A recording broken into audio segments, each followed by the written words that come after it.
I don't check my own email, Well, so, yeah, but no. Laura, you should only be getting them if you came to the meeting, then she usually sends them out, so. I'll send a couple more out, cause I don't know if she's been doing that lately. She might need a reminder. I made her a little bit busy. So, today, we're having a speaker from Samaritan House, and I might need to waste a little bit of time here. Nope, I got the go-ahead to be okay. Come on up. Do you need to, Which one is the on? Just hold that down. Or am I ready, or you wanna? we're ready. Oh, okay, fantastic, we're You ready. introduce yourself? Yeah. And have the floor. Test, test. Oh, hey. I don't know that I'll need that, but just in case, for those in the back. For the, I know. I'm Kate Celius. I'm the Senior Development Manager at Samaritan House. I'm going to back up a little bit here so I can see everybody. Been with the company for about 4 years now. I started in community engagement, actually. Came from Northern Virginia, met somebody, needed a job, kind of accidentally found development, and have loved it ever since. I've been in this current role for about 1.5 years, going on 2 years. I think I like it even better than community engagement. It's great. It's very fulfilling. I get to work with a lot of corporate partners that become annual partners of ours. I work several events throughout the year. We'll talk about some of those events and ways you can get involved later on in the program. Today I wanted to share, as Samaritan House representative, obviously I want to share about some signs and warning signs of domestic violence, right? This is kind of why I'm here, is to share information about this subject. But beyond that, I wanted to go a little bit into detail about what Samaritan House does to meet the needs of the community who are facing violence, who are fleeing violence of any kind. And then talk about some of those fun events, right? And let you know kind of what's going on, what's shaking all year at Samaritan House. I'm gonna look over there. All right, so this is not gonna be a stat-heavy presentation. All right, I think statistics are important, but they're kind of in one ear, out the other. I really wanna focus on the meat and potatoes of the warning signs and the struggle that people have in domestic violence. But let's leave with a couple statistics. So 1 in 3 women and 1 in 4 men have been victims of physical violence by an intimate partner sometime in their lifetime. That's a pretty staggering statistic. And then on a typical day, there are over 20,000 phone calls placed to domestic violence hotlines throughout the country. I mean, think about that. That's, yeah. If you look at the homicide rate and you look at homicides in general, right? How often do you see on the news, so-and-so was shot by her husband, or boyfriend did this, or girlfriend did that? Well, that's why 41% of all homicides are intimate partner, or done by an intimate partner. On average, and we'll get to this later too, a woman or a man, but typically it's women,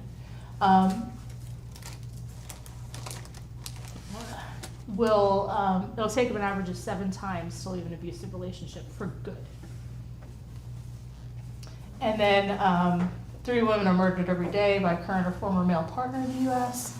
And then we lose over 32,000, the equivalent of over 32,000 full-time jobs from loss of work due to domestic violence related absences from work. I do want to back up because I forgot a very important thing. Thank you, Atlantic Office Technologies, for having me today. Kel and I met at a networking group,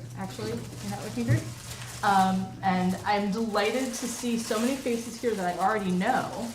That's really cool, but also some new faces, and I hope everyone stays in touch and we exchange business cards, and And if you'd like, there is some information and some swag over at that table as well. So thank you so much for having me. All right, so what is domestic violence? Let's just break it down, right? It's a pattern of one party having control over the other, right? It's really all about control, and we're going to talk a lot about that in the next few slides. And pardon the slides too. I don't usually like death by PowerPoint, but it is important. There's a lot of information there, so I want to make sure we're staying on track. So bear with me. So domestic violence can also include intimate partner violence and family violence. You'll see family violence can be anything from, child abuse itself to an LGBT youth comes out and is kicked out of their home, or, it can take many shapes and forms.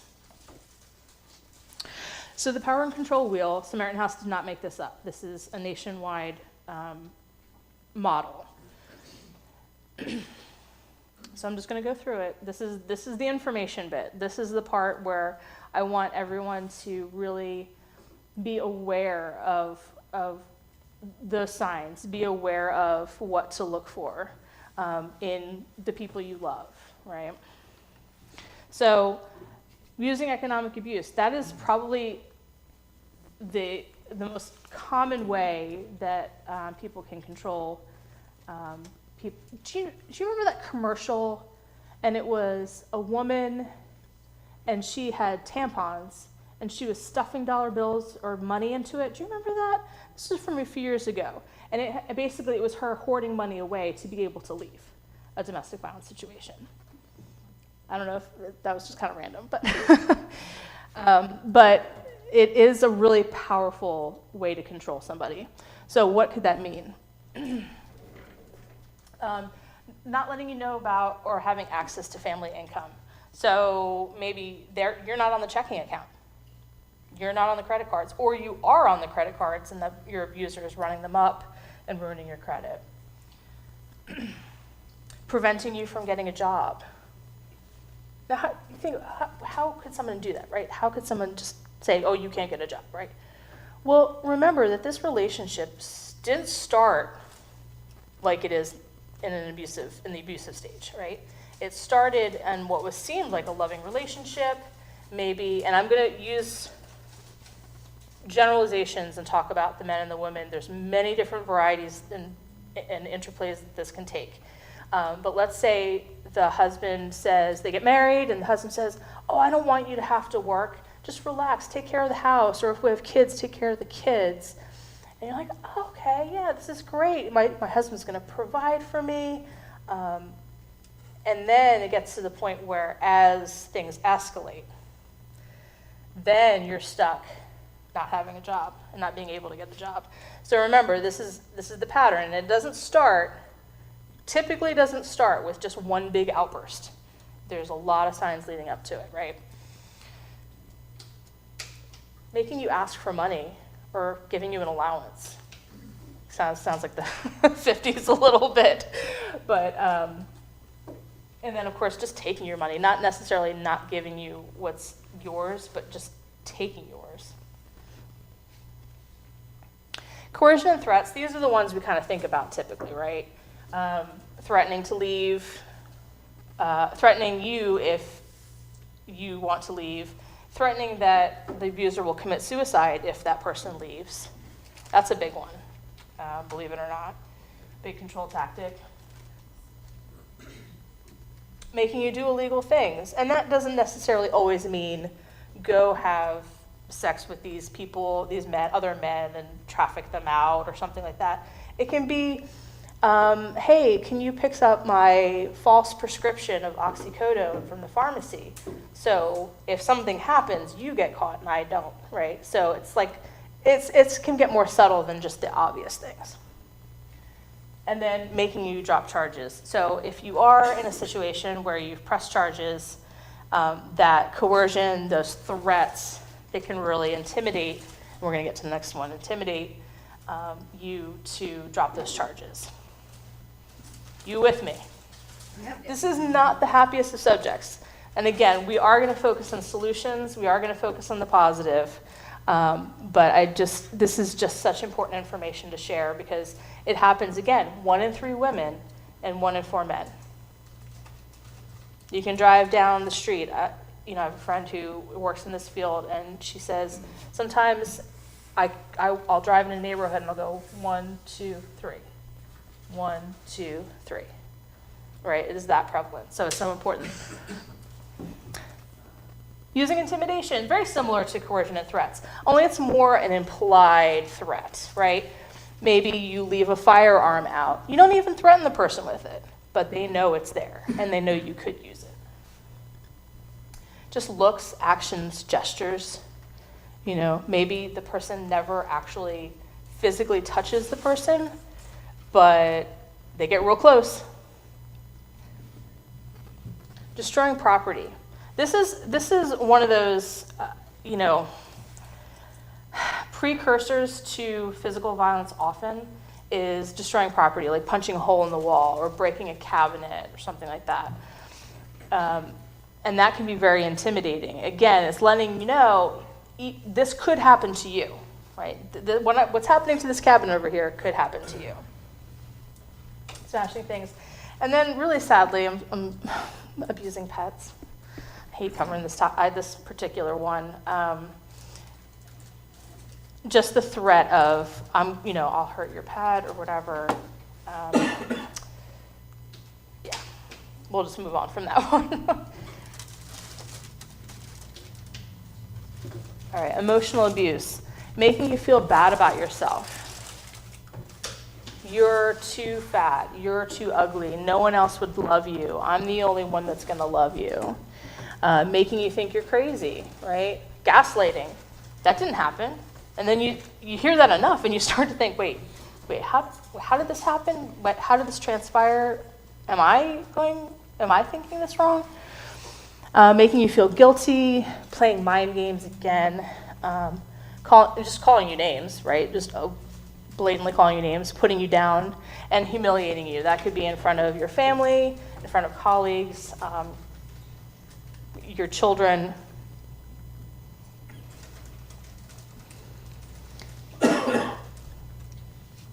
You with me? Okay. Isolation is probably the first big sign that something is going awry. This is what it sounds like. It's controlling what you do, controlling who you meet, controlling, can you go to the supermarket? Can you go to church? If you go to the doctor, I'm coming with you. Or I'm driving you since you don't have a car. So limiting your outside involvement, using jealousy to justify actions. When you see somebody, a friend, a colleague, whomever, and you notice them retreating, you notice them not hanging out as much, you notice them spending more time with their significant other, disproportionately so to everyone else. And I don't mean a new relationship. Everyone does that, right? But as things develop, you know when something's fishy, right? You know when something's up. This is the time to speak up because this is often the precursor and where things can end right there instead of escalating. Reach out, give your help, offer your support.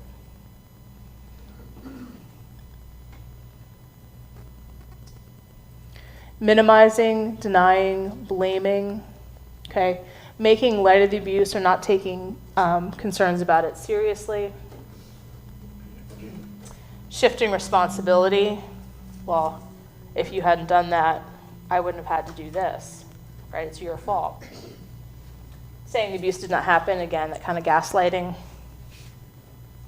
And then saying you caused it, again. This is your fault. It wouldn't have happened if you had not done or you had done X, Y, Z. Using children. So this one does get a little sticky. There is a real fear, and we'll talk about the barriers to leaving in a little bit too. But there's a real fear of, let's say a woman has 2 kids. if she leaves and she doesn't have a place to go, can she bring the kids? If she doesn't bring the kids, what's going to happen to them, right? And if she does successfully get away, he could say, well, fine, I'm filing for custody. I've got the house, I've got the income, I've got a means to support these children. So then the control piece is threatening to take them away. Well, I'm going to file for custody. Using the children to relay messages, honestly, that can happen in any toxic household, not just an abusive one. But that's where, mom or dad says to the kid, if your mother's acting this way, or your father's doing this, and really there's no ever a good reason to get the children involved. There's really no good reason for abuse in general, but definitely not to get the children involved. And then using visitation to harass you. So let's say you get away, right? And you have custody, full custody, and dad has visitation rights. Well, that means you've still got to see your ex, right? You got to drop the kids off and pick the kids up. Concerned about what dad is going to say to the kids. And again, pardon my generalizations with the men and women, my dad, mom. This is just to kind of illustrate a point. I understand that there's relationships come in many different shapes and sizes. But basically using that time to harass you. And then last, using privilege.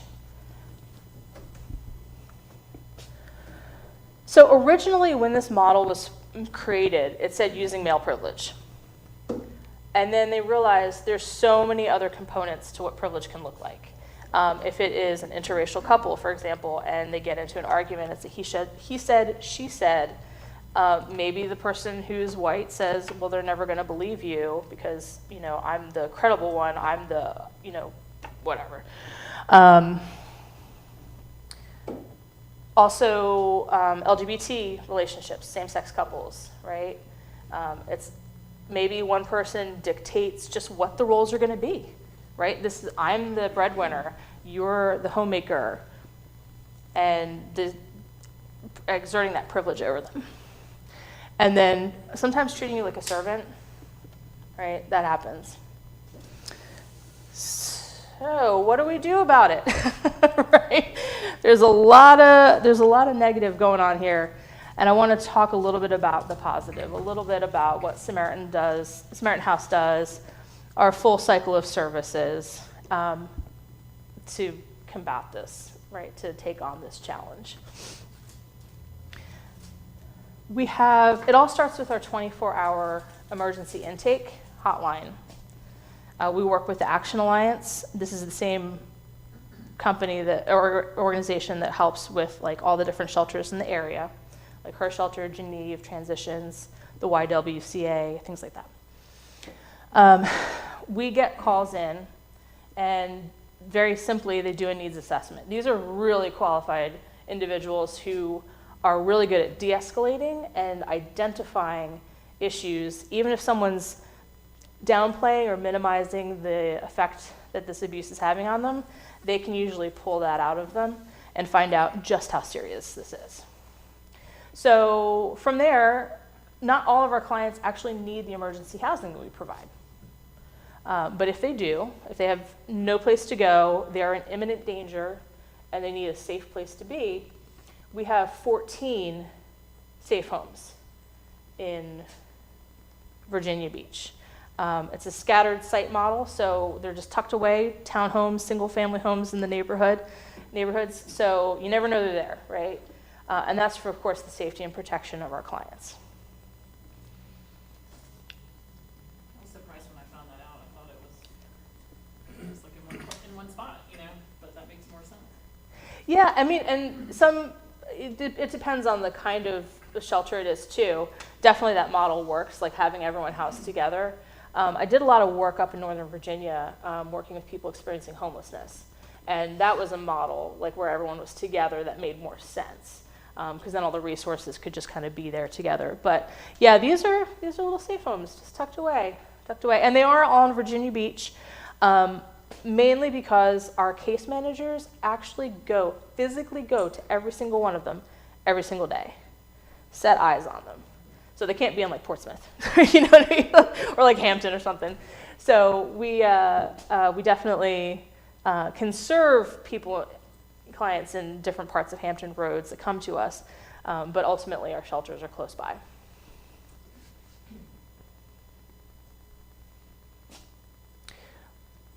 Every client is assigned a case manager. So the case manager, they've got the housing, they've got the stability, they're getting the resources, they're getting a chance to breathe, right? Now they need the resources. So that could be anything. We have a support group that's weekly. We have therapy services. Obviously, a lot of people we refer out to counseling. It could be affordable dental care, right? People who don't have insurance and they've got a cavity, right? So they connect all the clients to internal and external resources. Like I said, the support groups. We have interesting method too of providing therapy. So we actually partner with an agency that does equine therapy. You guys do that with the horses, you know? Art and play therapy for the kids. And I should take a step back too. That 24-hour intake hotline, when a parent comes in with kids, that kid gets a needs assessment too.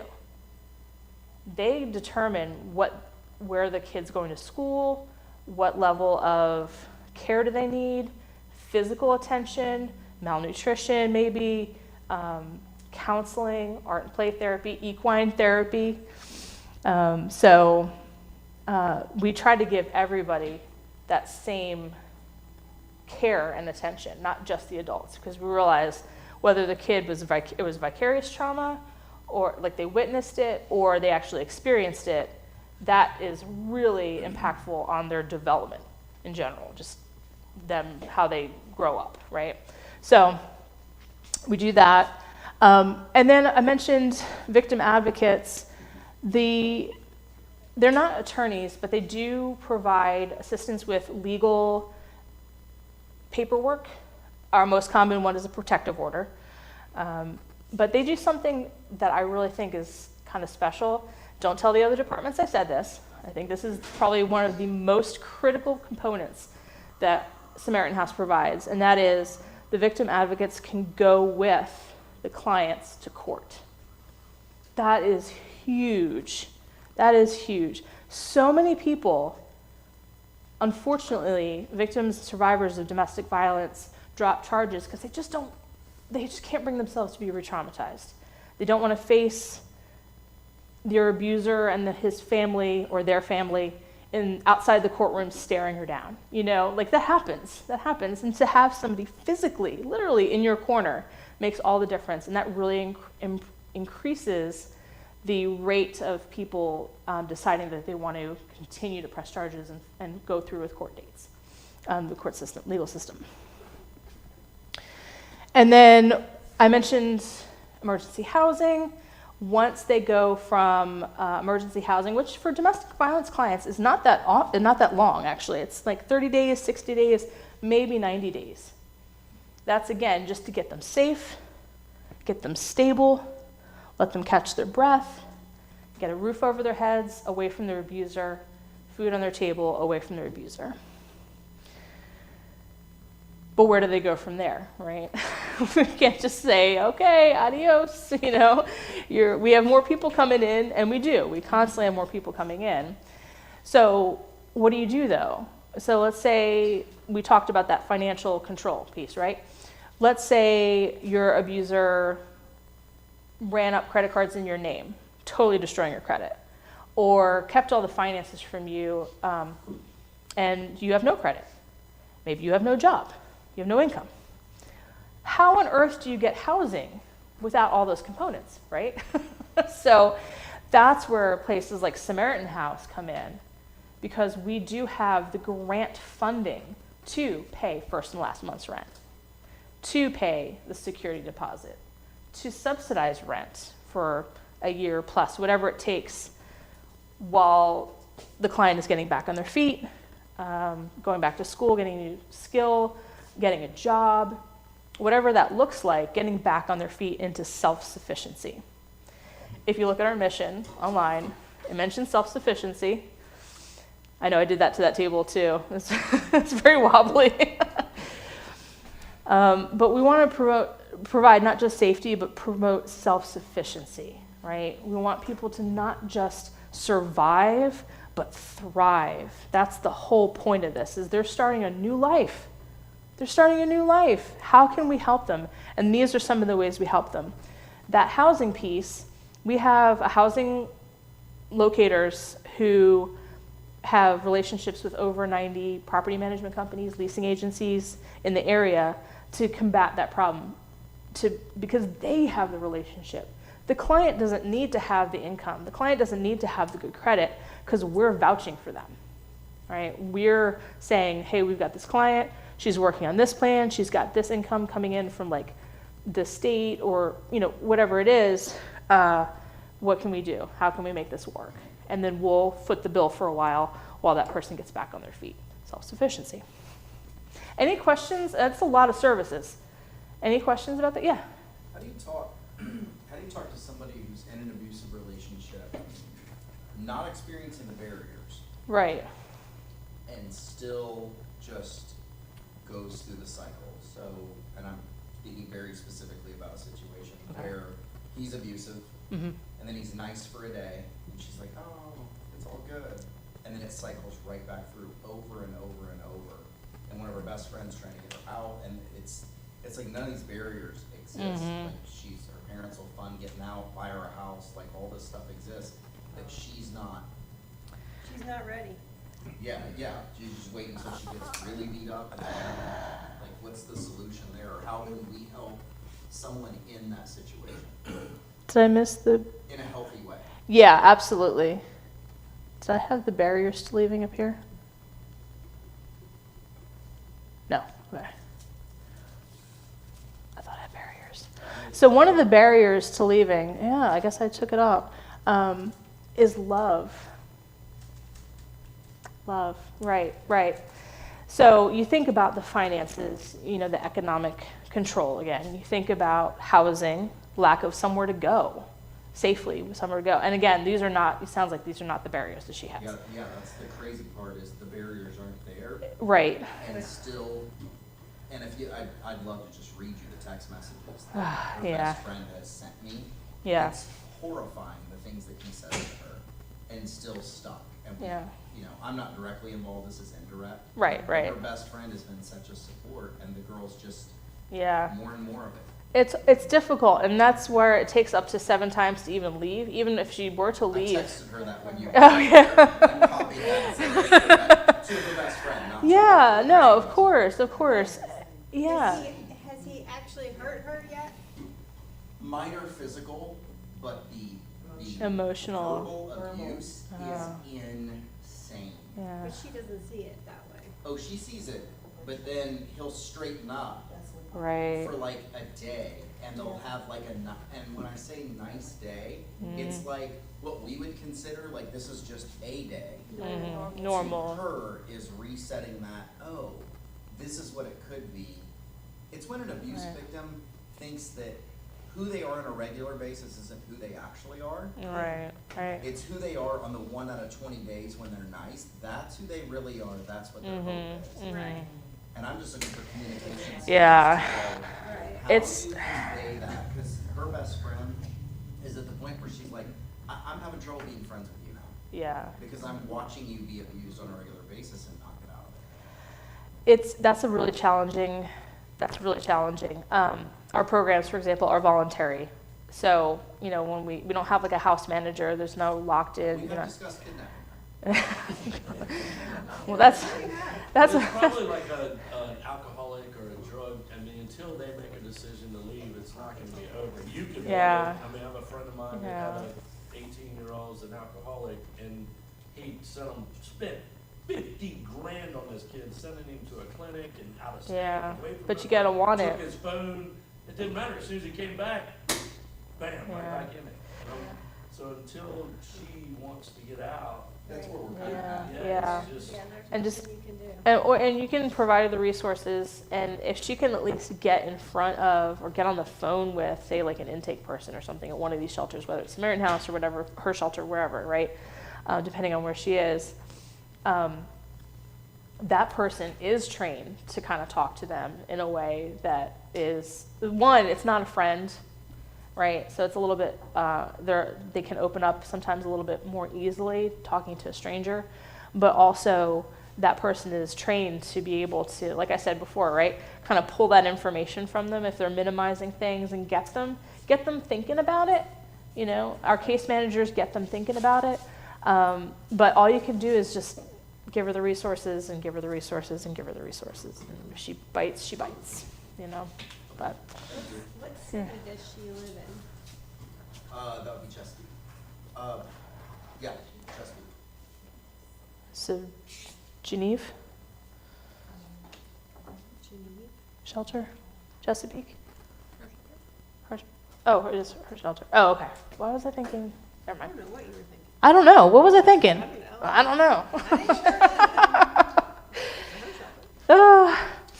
sure. No, that's a really good question, and I'm sorry you're experiencing that. I'm sorry that your friend's experiencing that Yeah, even that more. sucks. That does suck. Yeah. All right. We can't do what we do without support, of course. We have a couple. How am I doing on time? You're good. I'm good. You got half hour. Got a half hour. I'll give you 15 minutes, but I can also give you half hour. Okay. They start getting up and leaving. Okay, all right, I'll be shorter than the half hour. So we do work with a few groups. We have Women Against Violence. They're a group of professional women who are kind of movers and shakers and connected in the community, much like the folks here in this room today. It is a membership program. They help raise awareness and they help raise funds for Samaritan House. We have different events throughout the year. The most notable is our Women Against Violence or WAVE Luncheon. It's the first Friday in October, so this year, we'll talk about that in a minute too, the WAVE Luncheon. 100 men, same thing. We are looking to integrate the two. It's a little antiquated that we have them separate. I think that's just kind of how it was before, but we're looking to integrate the two. So it's not just women against violence and men against violence, but people against violence. So not WAVE or MAVE, but PAVE. And then our volunteers, right? We have more volunteers than we have staff by a lot, right? They work our donation department. They do events for us. They help us with events. They volunteer at things like the WAVE Luncheon, our gala. They do projects around the shelters, landscaping, painting, cleaning, stuff around the office, things like that. So it's great. We have folks who are coming from, we have Navy groups, we have other nonprofits who are just want to lend a helping hand. A lot of companies who are looking to, like their clients have volunteer hours, paid volunteer hours. They're looking for a place to volunteer. Samaritan House is a great place to do that. So if you ever want to volunteer, you can just talk to me. We do work with a few also underserved populations, and I didn't put a whole lot of detail there because, again, I didn't want to get statistic heavy, but these are areas that are typically, underserved, but also a high incident rate of domestic violence within these communities. And we do LGBT, Black and African American, and older adults or people with disabilities. And these are grant funded. This is not just because we think we want to meet once a month about these, just to chit chat about them. But we actually go out in the community and we advocate and we provide information. We have that power and control wheel. There's one for the LGBTQ community because some of the dynamics can be a little bit different than a heterosexual couple or heteronormative couple, right? Black and African American, the rates just skyrocket for domestic violence, unfortunately. And then you think about elder abuse, right? Not just the physical, but daughter takes mom to the bank to withdraw $75,000 because she, you know, kind of, you can tell, kind of undressed. I used to work at a bank, Wachovia, back in the day, and that actually happened to me. I had to kind of red flag them because daughter came in and said, oh, my mom wants to withdraw this money because we're going to buy a house, or I'm going to buy a house, or something like that. And you could just tell the mom was a little nervous. She was older, and it's just, it was a sad. You stopped it? I couldn't stop it, but I did flag them, and my boss did something about alerting like authorities or something like that, just to kind of keep an eye on things. But like I couldn't say no, you can't, right? So it was hard, but so we did work through it, but not exactly how I wanted. So I'm really proud of these, actually. I'm the chair of the LGBT one. I'm really proud to be a part of that. I think it's getting good information out, just like we're doing today, about these underserved communities. All right, so I want to talk a little bit about some of the stuff that happens throughout the year, what Samaritan House does, right? So January is Human Trafficking Awareness Month. Did you guys know we also serve clients fleeing from human trafficking? Yes. Does anybody know, Debbie, you can't answer this because we talked about it. Does anybody know where Hampton Roads ranks nationally for human trafficking? It's 15. Yeah. Yeah, 15. Yeah, well, and that's still pretty bad, pretty bad number, yeah. So we rank Hampton Roads 15th in the nation. Why is that? It's a very transient community, right? People are coming and going, vacationers, Airbnbs, the Navy coming and going, we're military, right? We're off the I-95 corridor. You don't know your neighbors like you used to because of, again, vacationers and everybody coming and going, especially out on the ocean front. So we pay attention to that. And then in April is Child Abuse Prevention Month. I'm showing you some murals that we had done by local artists. The one on the top left was actually based on for Child Abuse Prevention Month. I'm staying in front of them looking at this.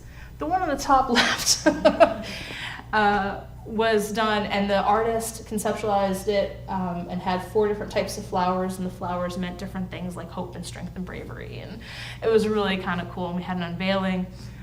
That one's down in the railroad district in Norfolk. This one is in the Vibe district, and then this guy here right as you're going down, get off 264, right into the ocean front. Where is that? Is that 21st, 19th? Right there. Just dumps you right there. On the left, there's a big yellow wall with that on it. It's cool. That's ours.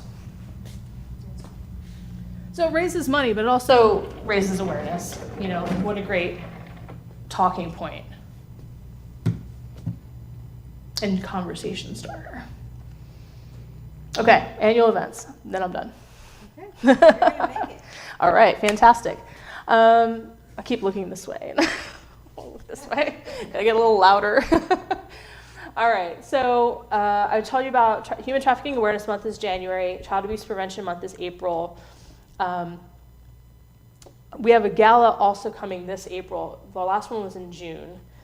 We bumped it up to April. It's going to be April 20th at the Cavalier Marriott. Everything's booked, ready to go. Good for you. Live, yeah, I was really impressed. Michael Bean, who is it? No, she left, that's right. Markella was talking about Michael Bean. Mr. Bean secured that. It was great. Live entertainment. We got the BJ Griffin Band.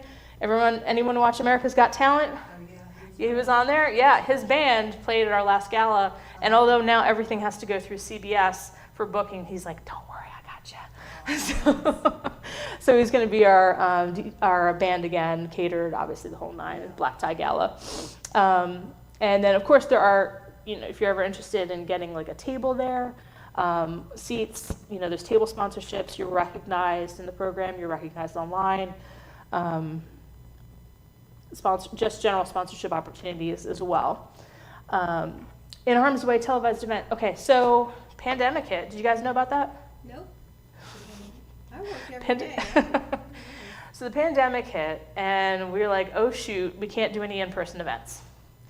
So we decided, let's go televised. And we actually just won an award from AFP, Association for Fundraising Professionals, around the televised events that we've been doing, so I'm really proud of it. But yeah, born out of the pandemic, we did a hour-long show on CBS. We had companies sponsor commercials, so they gave us the airtime, donated the airtime practically. Excuse me. The first one was a little bit more like a Samaritan House infomercial. We had Drea Kelly, R. Kelly's ex-wife, host it, and she was down in Georgia, and we were up here, and it was a little clunky, right? But then now we're on our fourth one. We just finished our fourth one. It's amazing. In Harm's Way, it aired on June 25th on CBS, our local CBS affiliate, WTKR, right after 60 Minutes. It reached over 27,000 households. Last year, in 2022, it was the #1 program in that time slot, network program in that time slot. We lost to NASCAR this year. But other than that, we would have been first again. NASCAR. And of course, like anything, there's sponsorship opportunities available. Sorry, I'm trying to do that. And then commercial spots. Imagine having a 15, 30, 60-second commercial in prime time on CBS. So it's really cool. A lot of our corporate sponsors like that visibility. October is a busy month. We just finished Domestic Violence Awareness Month.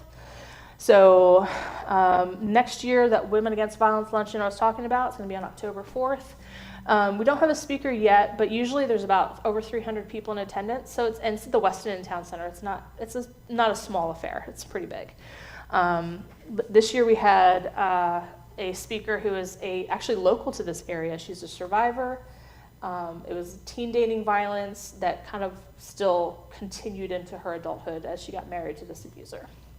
And then we do present Brooke Briggs Community Awards. Let's see, sponsorship table and tickets opportunities are available. Are you seeing a trend here? And then Paint 757 Purple is where we engage local businesses, restaurants, breweries, salons, gyms, etc. For the entire month. It culminates on Wear Purple Day, so next year it's going to be October 17th. Sponsorship opportunities available. Oh, there we go. Fantastic. If you know of a place that, like a brewery or a restaurant, maybe one of those favorite restaurants of yours, and you think they would make a good host, talk to me, and I'll talk to them. That's not till October, but we're already thinking that far ahead. How big of a space? It can be any size. So what we typically do is we try to have, for that day, have them donate a percentage of their sales. And then what we do is we have a host come in, engage with their customers, and enter our raffle. And then that also generates some more buzz around the event. So it's not really, I wouldn't pick like a coffee shop, but we had great success at Calypso, really helped us out at the oceanfront. Benchtop Brewing right down the street in Ghent. We've had a few Gershwins in downtown really help us out through the last couple of years that we've been doing this. And yeah, so. I know New Realm and Shorebreak both have programs for that. That's awesome. Yeah, New Realm I didn't get this year, but we got about 9 or 10 breweries, so I'm hoping to expand that next year. And their food trucks, because that's where also the money is. And then December, Home for the Holidays. There's different ways to get involved, obviously sponsorship, supporting families, supporting the maintenance of the households, the emergency shelters. You can sponsor a family or families. It's getting a little late for that, but it's not impossible if you want to. We'd get like a little wish list, and it would have things like boy, age 6, pant size, shoe size, shirt size, likes Batman, whatever. And you'd have the whole family, parents included, and you would buy the gifts for them and bring them into the office, and then our case managers deliver them. So it's really a cool program. So that's happening right now. And then you can also donate holiday trees or decorations. We used to go in and decorate the shelters, but then we decided, you know what? the clients really enjoy doing it themselves. So let's have them do that, but let's obviously still provide the tree and all the decorations so they don't have to go out and buy anything, of course. I'm not going to show you the halo. I'm not going to show you why we do what we do. It's a 5.5-minute video. That was there in case I went a little short. But it's a very touching video, and it talks about, it has real, with very dramatic music, real client survey answers. The first half is, what would you do if you hadn't found Samaritan House? The second half is, talk about something positive you experienced with Samaritan House. Some of the answers are heart-wrenching, like I would be on the street with my abuser, or suicide, or, you know, it's definitely, but then it turns to the positive again. You know, we want to make sure we're impacting the lives, and some of those comments are so touching. But I did want to thank you all. Again, it was so good to see some familiar faces. Please, my card is on the table as well. Grab one of those, and I'd love your card as well if I don't already have it.